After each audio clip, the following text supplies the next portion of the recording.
Assalamualaikum warahmatullahi wabarakatuh. Alhamdulillah hari ini kita dipertemukan di tempat yang sangat luar biasa. Semoga Allah memberikan kita kesehatan, keberkahan, rezeki dan ilmu yang berlimpah, amin.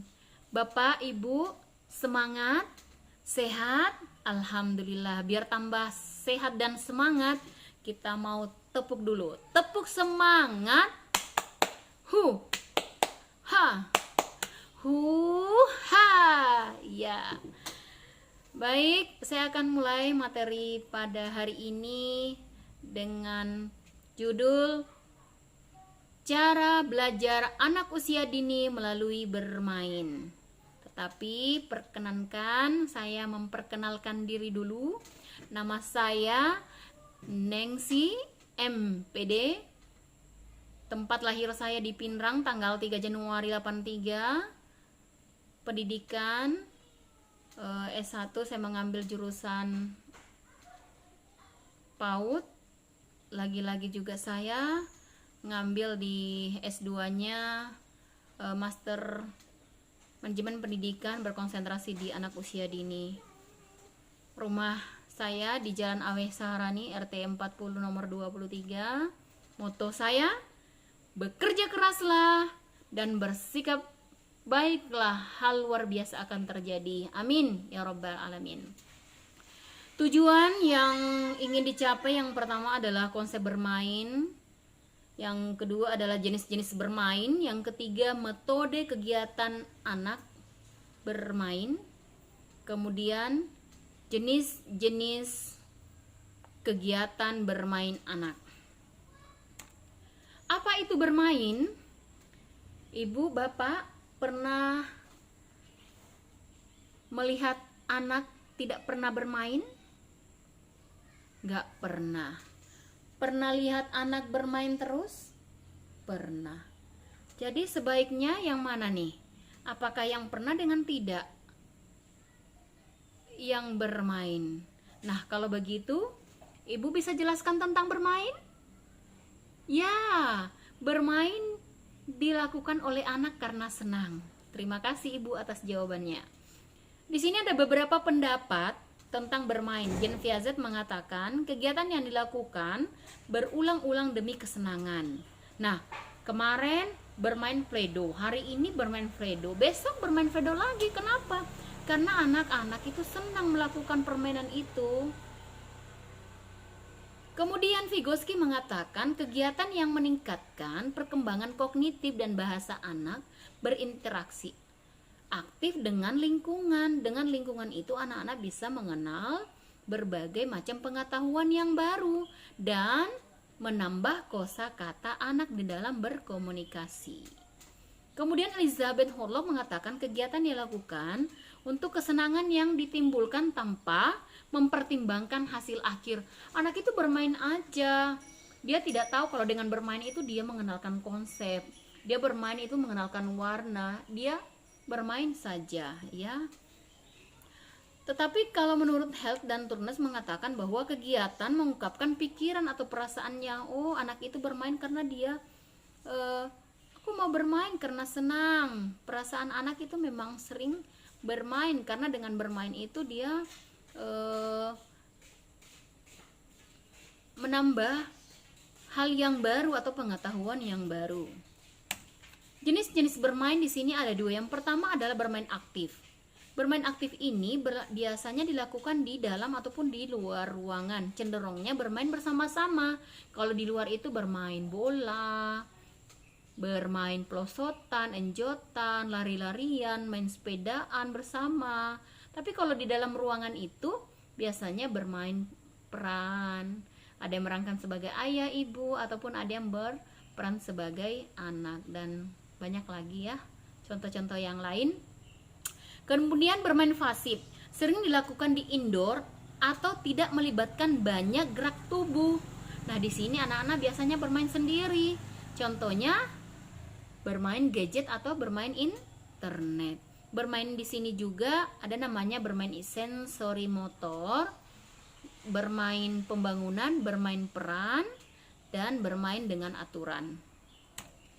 Metode apakah yang dilakukan dalam pengembangan kegiatan anak dalam bermain? Yang pertama adalah bernyanyi. Bernyanyi itu apa? Bernyanyi dapat membangkitkan motivasi anak, menumbuhkan kesenangan, mengerjakan keterampilan tertentu, serta menjadi media bermain. Nah, di sini ada yang bisa bernyanyi? Wah, ternyata pesertanya semuanya penyanyi ya, banyak yang mengacungkan tangan. Ya, kalau begitu kita sama-sama bernyanyi aja deh.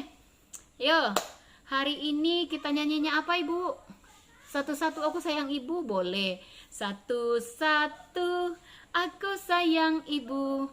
Dua-dua juga sayang ayah. Tiga-tiga sayang adik kakak.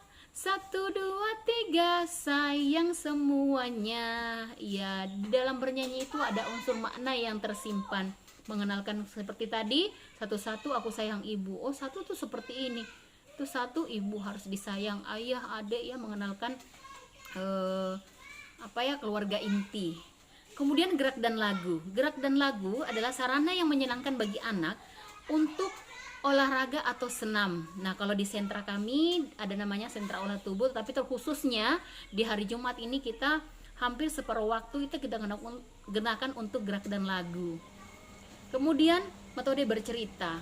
Bercerita ini dapat mengajak anak untuk mengembangkan imajinasi sebagai bagian dari kemampuan bermain. Jadi bercerita di sini sebaiknya mengajarkan hal-hal yang baik ya, yang mengandung makna tertentu. Misalnya mengajarkan anak rajin gosok gigi, bagaimana sikap-sikap yang baik, terus bersikap yang jujur. Kalau perlu cerita-cerita Nabi kita ceritakan, mulai dari Nabi Adam sampai Nabi Muhammad SAW. Jenis-jenis permainan di sini ada 5. Yang pertama adalah jenis matematika.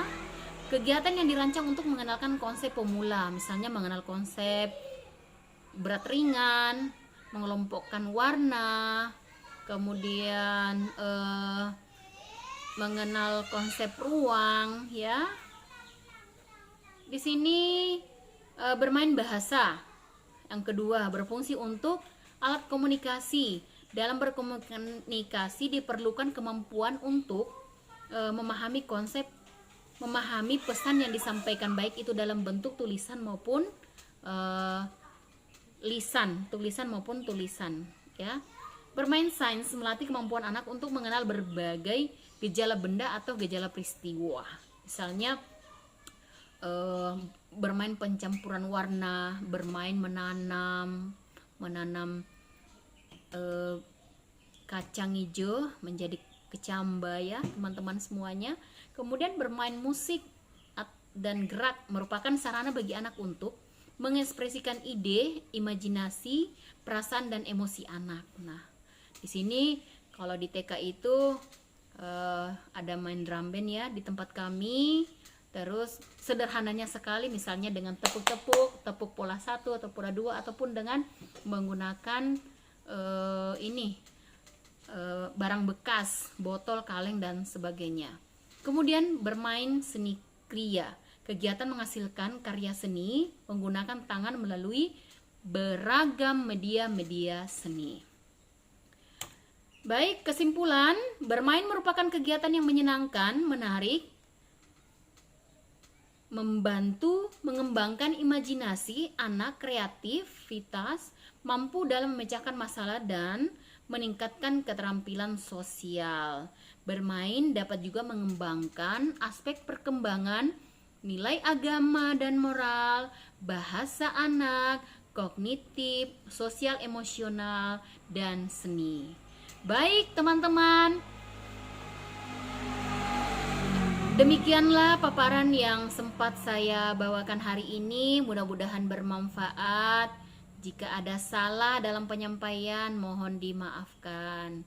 Wabillahi taufik wal hidayah. Assalamualaikum warahmatullahi wabarakatuh.